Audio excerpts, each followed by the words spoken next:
एक छोटे से गांव के पास एक अजीब सा द्वार था। ये द्वार किसी के द्वारा खोला नहीं जा सकता था और सुना जाता था कि इसका असली राज कोई जानता नहीं था। गांव वाले इसे रहस्यमय गुमनाम द्वार कहकर डर से दूर रहते थे। एक दिन गांव में एक युवक आया जिसका नाम आर्यन था।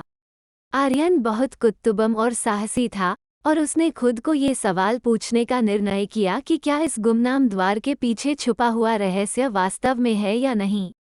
अगले कुछ दिनों में आर्यन ने गांव वालों को ये दिखाया कि उसकी आत्मा में इस द्वार के पीछे छुपा रहस्य को खोलने की उम्मीद है। लोग आर्यन के साथ इस अद्भुत सफलता की दिशा में देखने लगे और उसकी साहसपूर्ण कहानी गांव में फैलने लगी। एक रात आर्यन ने गुमनाम द्वार के सामने पहुंचा और अपने सारे साहस और संघर्ष के बावजूद द्वार ने उसकी राह को रोक लिया। एक अजीब सा स्वर सुना गया, जो चाहो वो तुम्हें मिलेगा, लेकिन उसके लिए तुम्हें कुछ खोना होगा। आर्यन ने दिल से निर्णय किया कि वो अपनी कठिनाइयों के बावजूद रहस्य को सुलझाएगा। द्वार ने उसके सामने राह खोली और अचानक सभी गांव वालों को एक नया दृष्टिकोण प्राप्त हुआ। रहस्य का खुलासा था कि इस द्वार के पीछे एक मानवीय हृदय था जो हर किसी के साथ अच्छाई करने के लिए तैयार था।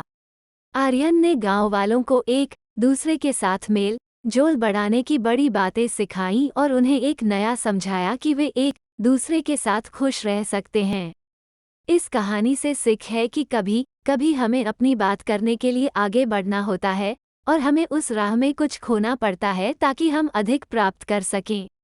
आर्यन ने गांव में एक नया साहस और आत्मविश्वास बोने, जिससे उसके आसपास का माहौल सकारात्मक हो गया।